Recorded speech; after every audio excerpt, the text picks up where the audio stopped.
حبیبی یا رسول اللہ تیرے دشمن جلتے رہیں گے، تیرے دشمن جلتے رہیں گے، جل کر مرتے رہیں گے، جل جل کر مرتے رہیں گے، ہم صدا پڑھتے رہیں گے، ہم صدا پڑھتے رہیں گے، یا نبی سلام علیکہ، یا رسول سلام علیکہ۔ بسم اللہ الرحمن الرحیم۔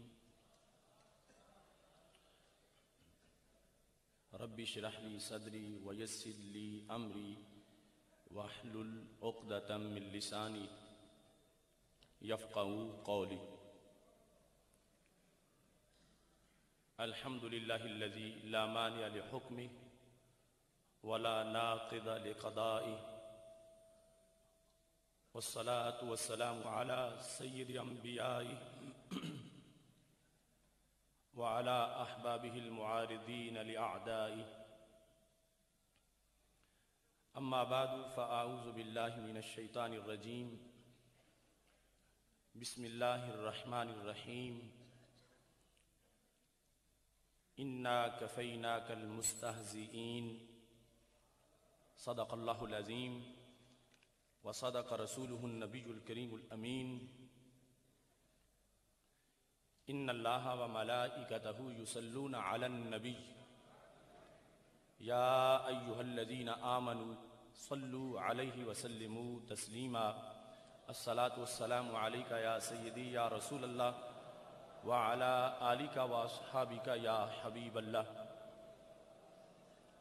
مولاي صل وسلم دائما ابدا على حبیبک خیر الخلق کلہم، منزہ عن شریک فی محاسنہ فجوہر الحسن فیہ غیر منقاسم۔ یا اکرم الخلق مالی من الوذ بہ سواک عند حلول الحادث العممی، محمد تاج رسل اللہ قاطبۃ، محمد صادق الاقوال والکلم، محمد ذکرہ روح لانفسنا، محمد شکرہ فرض علی الامم۔ رب صل وسلم دائما ابدا علی حبیبک خیر الخلق کلہم۔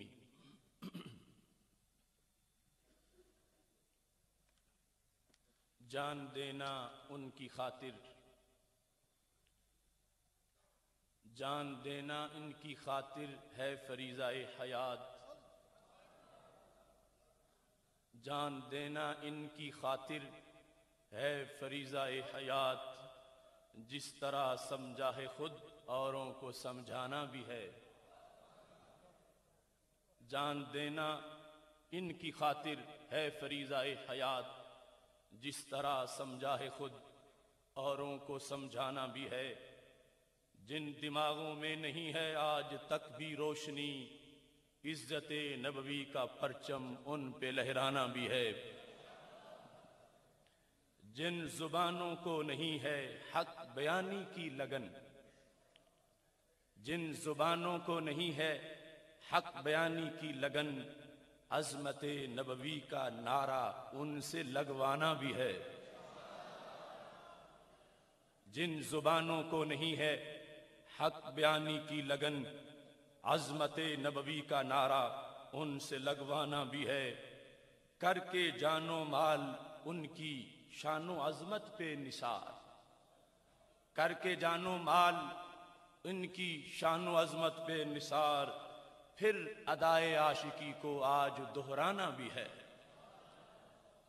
کر کے جان و مال ان کی شان و عظمت پہ نثار، پھر ادائے عاشقی کو آج دہرانا بھی ہے۔ ہم نے آصف طے کیا ہے زندگانی کا اصول، ہم نے آصف طے کیا ہے زندگانی کا اصول، ان کی خاطر ہی جئیں گے اور مر جانا بھی ہے۔ اللہ تبارک و تعالی جل جلالہ وعم نوالہ واتم برہانہ وعظم شانہ وجل ذکرہ وعز اسمہ کی حمد و ثنا، اور حضور سرور کائنات، مفخر موجودات، زینت بزم کائنات، دستگیر جہاں، غم گسار زماں، سید سروراں، حامی بے کساں، قائد المرسلین، خاتم النبیین، احمد مجتبیٰ جناب محمد مصطفیٰ صلی اللہ علیہ وآلہ وآصحابہ وبارک وسلم کے دربار گہر بار میں ہدیہ درود و سلام عرض کرنے کے بعد زینت مسند صدارت جگر گوشائے حضرت محدث اعظم پاکستان، قائد سنی اتحاد کونسل حضرت صاحبزادہ حاجی محمد فضل کریم صاحب زید مجدہ، پیر طریقت حضرت پیر سردار احمد عالم صاحب قادری زید شرفہ، شیخ الحدیث حضرت علامہ مولانا حافظ خادم حسین رضوی صاحب زید مجدہ، والد محترم قبلہ صوفی غلام سرور صاحب حافظہ اللہ تعالی، پیر طریقت حضرت میاں محمد حنفی صافی صاحب زید مجدہ، ممتاز قانون دان عاشق رسول صلی اللہ علیہ وسلم جسٹس میاں نذیر اختر صاحب زید شرفہ، عاشق رسول صلی اللہ علیہ وسلم جسٹس محمد نذیر غازی صاحب حافظہ اللہ تعالی، یادگار اسلاف حضرت قاضی محمد مظفر اقبال رضوی صاحب زید مجدہ، جلیل القدر سادات کرام، شیوخ الحدیث، مفکرین، وارثان منبر و محراب، نہایت ہی جلیل القدر ارباب فکر و دانش، مختلف شعبہ زندگی سے تعلق رکھنے والے شمع رسالت کے پروانوں، آج تاریخ کے بڑے نازک موڑ پر ہم ایوان اقبال لاہور میں اپنی حاضری لگوانے کے لیے اکٹھے ہیں۔ ادارہ صراط مستقیم پاکستان اپنے منشور اور اپنی روایت کے مطابق جو وقت کی ضرورت ہو ان تحقیقات کو مائک پر لانے کی کوشش کرتا ہے۔ آج اس فرض کی ادائیگی کی خاطر ہم یہاں پہ موجود ہیں۔ میں دیکھ رہا ہوں پورا مجمع ہر چہرہ کا وہ وکیل بھائی کا ہے یا انجینئر کا ہے، خواہ وہ کسی دہقان کسان کا ہے یا شیخ الحدیث کا ہے۔ آج نکھرے چہرے دیکھ کر مجھے اپنے امام کا وہ شعر یاد آ رہا ہے، کیا مدینہ سے صبا آئی کے پھولوں میں ہے آج، کیا مدینہ سے صبا آئی کے پھولوں میں ہے آج، ایک نئی بو بھینی بھینی پیاری پیاری واہ واہ۔ آج کندھے بوجھل نہیں بوجھ اترتا ہوا نظر آ رہا ہے۔ آج ملت کی بیداری کا نیا باب رقم ہو رہا ہے۔ جلیل القدر قائدین شیوخ تمہارے سامنے موجود ہیں، اور ہر طبقہ زندگی سے تعلق رکھنے والے، بالخصوص ننکانہ وکلا بار کے وہ ساتھی جنہوں نے ملعونہ آسیہ کو سزائے موت دلوانے میں بھی کردار ادا کیا، وہ بھی یہاں موجود ہیں۔ بہت سے حلقوں سے ارباب فکر و دانش کی جلوہ گری ہے، اور ہمارے جج صاحبان نے تشریف لا کر جو ہم پہ مہربانی کی ہے اور قانونی نقطہ نظر سے بھی اس مسئلے کو بیان کیا ہے، ہم ان کے بھی شکر گزار ہیں۔ مقالہ تو بہت طویل ہے، اگر پورا پیش کروں تو 5-6 گھنٹے لگ جائیں گے۔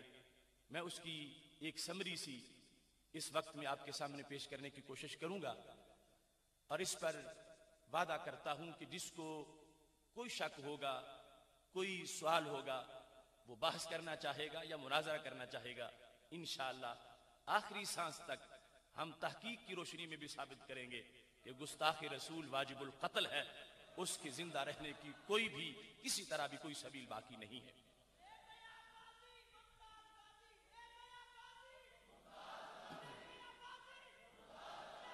اس سلسلہ میں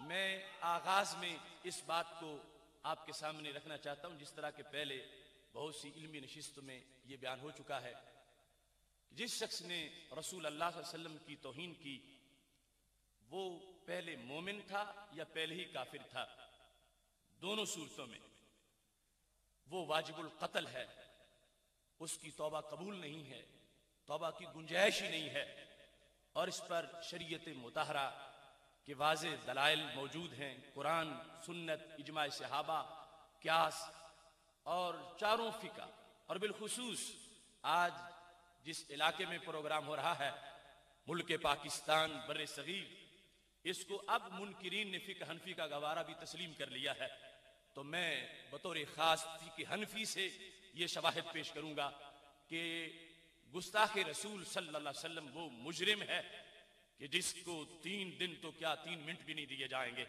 اور اس کا سر تن سے جدا کر کے یہ ثابت کیا جائے گا کہ یہ وہ قانون ہے جو رب ذوالجلال نے عرش عظیم سے اپنے محبوب کی عزت کے لیے نازل فرمایا ہے۔ یاد رکھنا، خالق کائنات کا اپنا وعدہ ہے۔ قرآن مجید برہان رشید میں رب ذوالجلال نے ارشاد فرمایا ہے، سورہ ہجر آیت نمبر 95، اِنَّا كَفَيْنَاكَ الْمُسْتَهْزِئِينَ، میرے محبوب صلی اللہ علیہ وسلم جو تمہارا مذاق اڑائے گا میں خود اس سے بدلہ لوں گا، ہم تجھے کافی ہیں، ہم تجھے کافی ہیں۔ مستہزئین کے مقابلے میں جو استہزاء کرے، استہزاء کا بدلہ ہم خود لیں گے۔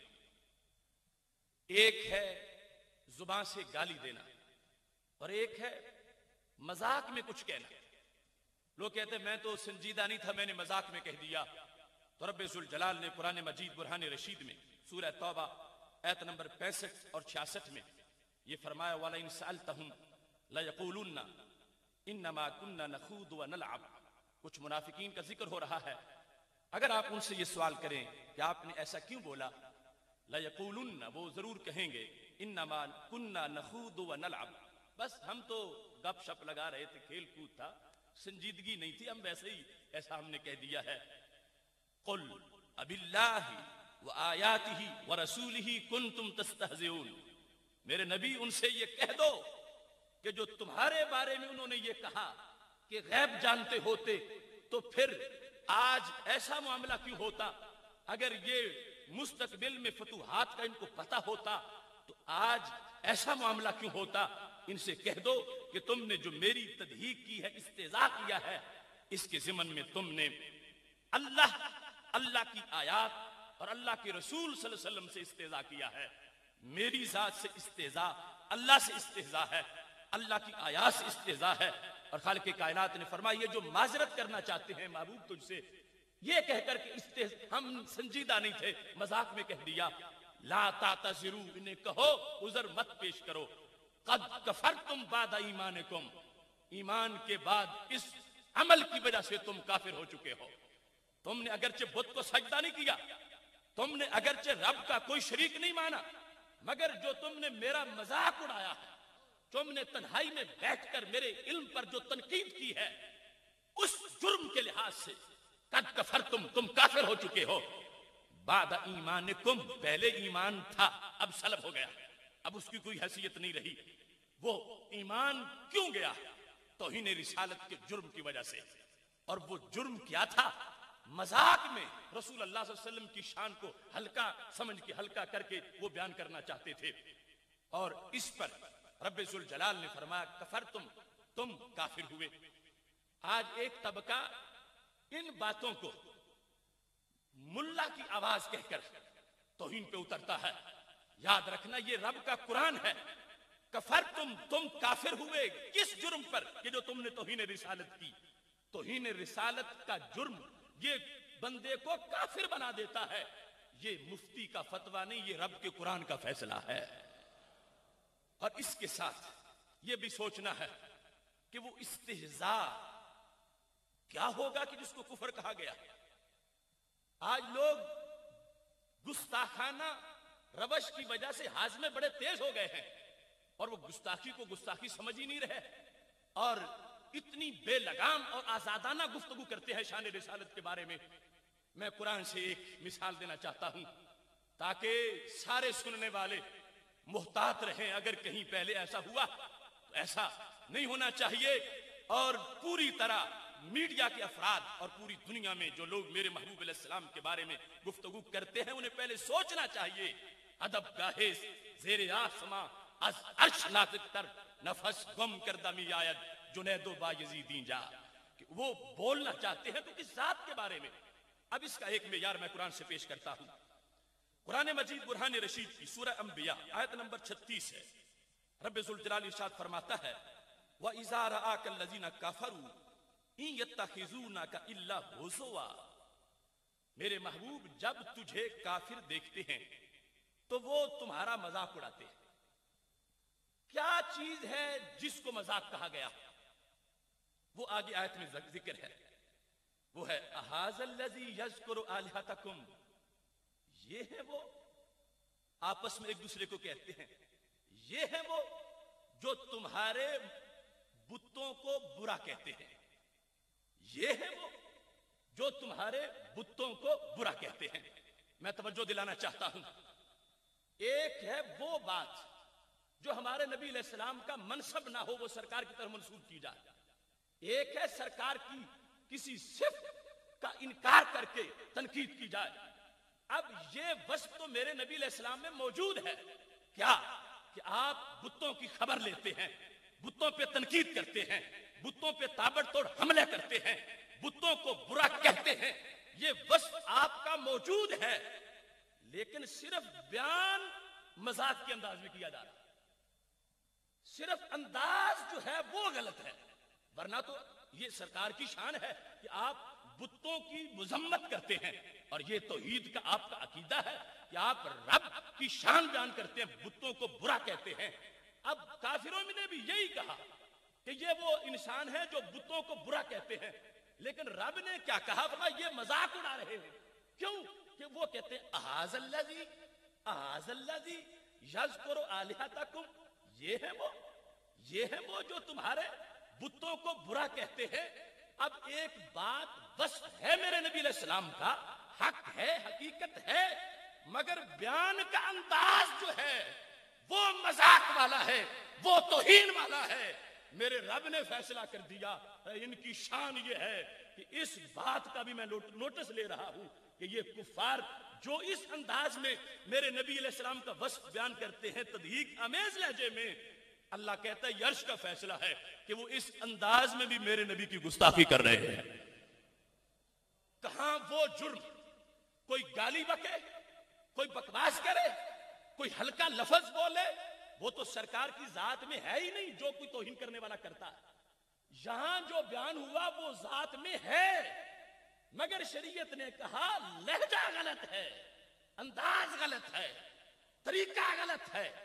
اگرچہ حق ہے کہ ہمارے نبی علیہ السلام بتوں کی پرزور مذمت کرتے ہیں, لیکن بیان کرنے والے کہتے ہیں اَهَذَا الَّذِي يَذْكُرُ آلِهَتَكُمْ. یہ ہے وہ. اس طرح ہلکا زہر کرنے کے لیے یہ ہے وہ جو, تو انداز پر بھی قرآن نے پابندی لگائی کہ الفاظ تو الفاظ رہ گئے, اگر انداز میں بھی کسی طرح کا سفلہ پن ہوگا تو رب کا عرش اس کے گستاخ ہونے کا بھی فیصلہ کر رہا ہے. لوگ سمجھتے ہیں شاید کوئی اتنا بڑا پہاڑ گرے گا تو پھر اس کو گستاخی کہا جائے گا. کہتے ہیں کوئی مسلمان سوچ ہی نہیں سکتا کہ وہ ایسا کرے. تو سوچ نہیں سکتا مسلمان, اس کی زبان پر پہرا لگانے کی ضرورت ہے کہ اس نے بولنا ہے تو کیسے بولنا ہے.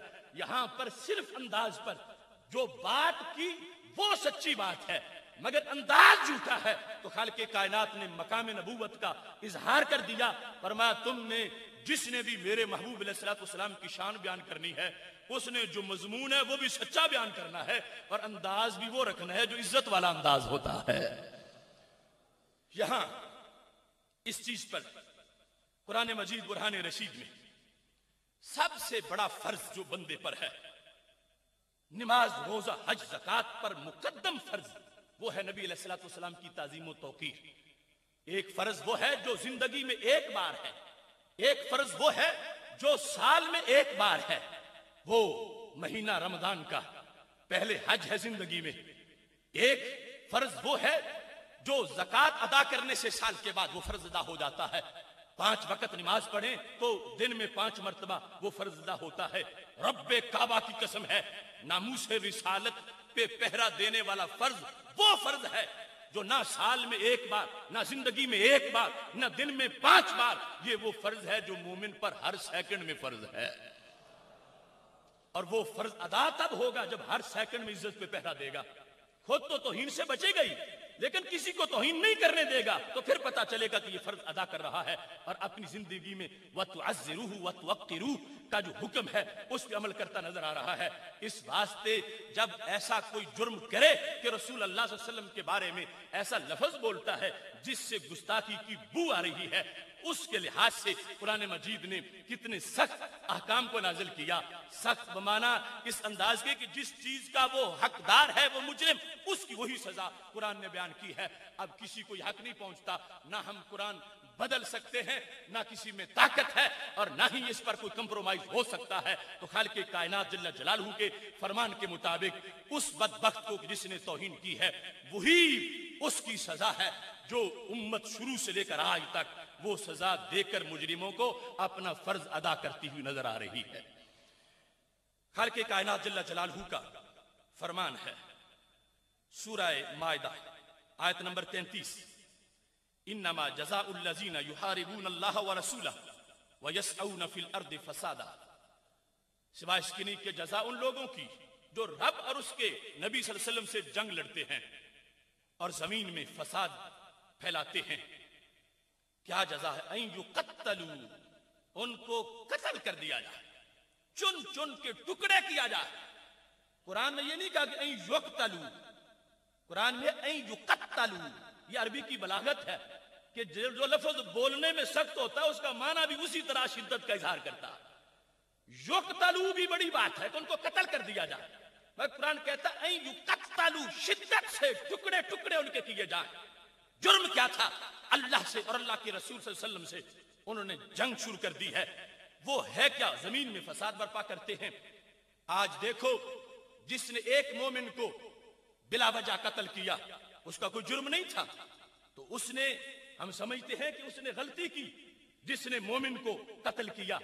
لیکن جس وقت غلطی ہوتی ہے کسی کی اور پھر اس کو قتل کیا جاتا ہے، یہ انسان جس نے کسی مجرم کو ٹھکانے لگایا اور بالخصوص ناموس رسالت کے مجرم کو، اس کردار کو فساد فی الارض نہیں کہا جائے گا. میں آج ان قلم کے سوداگروں سے یہ کہنا چاہتا ہوں کہ ایسے گمراہ فتوے نیٹ پر دینے بند کر دیے جائیں. فساد، حق کو کہنا یہ شروع سے منافقوں کا طریقہ تھا. وَإِذَا قِيلَ لَهُمْ لَا تُفْسِدُوا فِي الْأَرْضِ، جب انہیں کہا جائے کہ زمین میں فساد مت پھیلاؤ، وہ کہتے ہیں انما نحن مصلحون، ہم تو اصلاح کرنے والے. تو جو فساد کا ارتکاب کر رہا ہوتا ہے، قتل و قتال میں یہ چھوٹے درجے کا فساد ہے.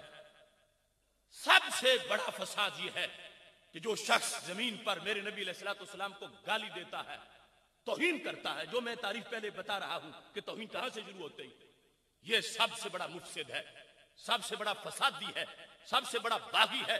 تم تجربہ کر کے دیکھ لو، رب کعبہ کی قسم ہے، تم میں سے کسی کے باپ کو کوئی قتل کر دے، بیٹے کو قتل کر دے، بھائی کو قتل کر دے، دل کو وہ آگ نہیں لگے گی جو آگ اگر تمہارے سامنے کوئی نبی علیہ السلام کی توہین کرے تو لگ جائے گی. سینکڑوں مسلمان شہید ہو جائے، امت مسلمہ کو اتنا غصہ نہیں آئے گا جتنا غصہ ایک گالی پر آ جائے گا جو مقام محبت کو دی جائے. اس واسطے لوگوں کو اپنے دماغ کا علاج کروانا چاہیے. فساد فی الارض کا پہلا فرد وہ ہے کہ جس نے توہین رسالت کی ہے. اس سے بڑا اور کوئی فساد فی الارض نہیں ہے. اس بنیاد پر توہین رسالت کا جو مجرم ہے اس کو مارے تو پھر زمین پہ امن قائم ہوتا ہے، اگر وہ رہے تو پھر زمین میں فساد ہوتا ہے. اور قرآن کا فیصلہ کیا ہے کہ جو یسعون فی الارض فسادا، جو ایسا جرم کر رہے ہیں، ان یقتلوا، ان کو قتل کر دیا جائے۔ شدت کے ساتھ یہ حکم قرآن مجید برہان رشید میں دیا گیا۔ اب کسی فلاسفر سکالر کے پاس یہ گنجائش نہیں ہے کہ وہ اس کا انکار کر سکے، اور یہ فرشی قانون نہیں، یہ عرشی قانون ہے، یہ زمینی فیصلہ نہیں، یہ آسمانی فیصلہ ہے کہ رب ذوالجلال نے یہ حکم دیا کہ جب یہ جرم پایا گیا سزا یہ ہے۔ رب چاہے تو کسی حکومت سے دلوائے، چاہے تو کسی بندے سے دلوائے، چاہے تو کسی حیوان کو ہی اس پر اللہ مسلط فرما دے۔ یہاں یہ بات ذہن میں رکھنی چاہیے۔ خالق کائنات جل جلالہ کا فرمان ہے سورہ احزاب آیت نمبر 60، 61 اور 62 میں، لَإِن لَّمْ يَنْتَهِ الْمُنَافِقُونَ وَالَّذِينَ فِي قُلُوبِهِم مَّرَضٌ، اگر باز نہ آئے منافق اور وہ لوگ جن کے دلوں میں بیماری ہے، وَالْمُرْجِفُونَ فِي الْمَدِينَةِ، اور مدینہ شریف میں جھوٹ بولنے والے، لَنُغْرِيَنَّكَ بِهِمْ، محبوب ہم تمہیں ان پر شہ دیں گے۔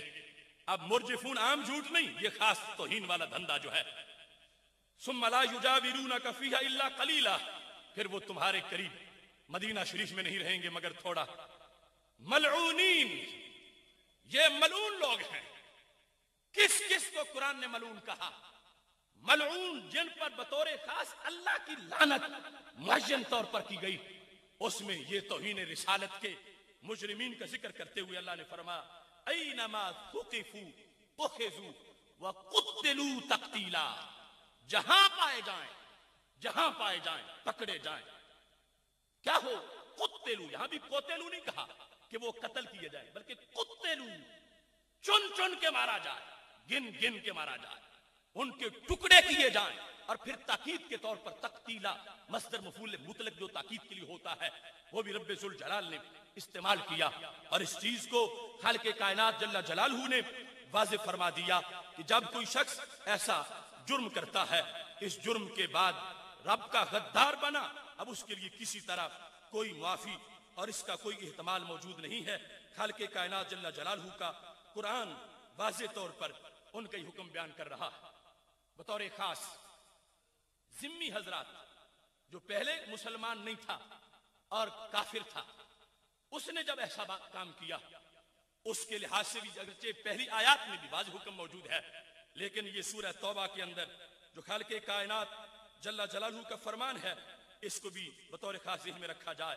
قاتل الذین لا یؤمنون باللہ ولا بالیوم الآخر ولا یحرمون ما حرم اللہ ورسولہ ولا یدینون دین الحق من الذین اوتوا الکتاب حتی یعطوا الجزیۃ عن ید وہم صاغرون۔ یہاں پر رب ذوالجلال کہا جب تک وہ جزیہ نہ دے ان کے ساتھ قتال ہے، اور جس وقت جزیہ دیں گے تو صورتحال کیا ہوگی؟ وہم صاغرون، اس حالت میں کہ وہ ذلیل ہوں گے۔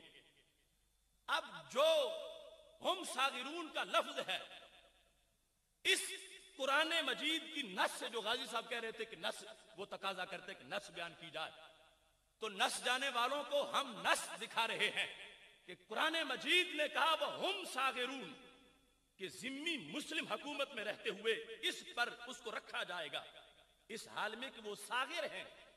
اس میں تفصیل بڑی ہے، میں اس کی طرف نہیں جاتا۔ صاغر کا معنی جو بھی ترجمہ جس کا چاہو پڑھ لو، ذلیل کے سوا نہیں ہوگا۔ اور جو ہمارے نبی علیہ السلام کو گالیاں دے رہا ہے تو وہ صاغر کیسے بنا اس ماحول میں؟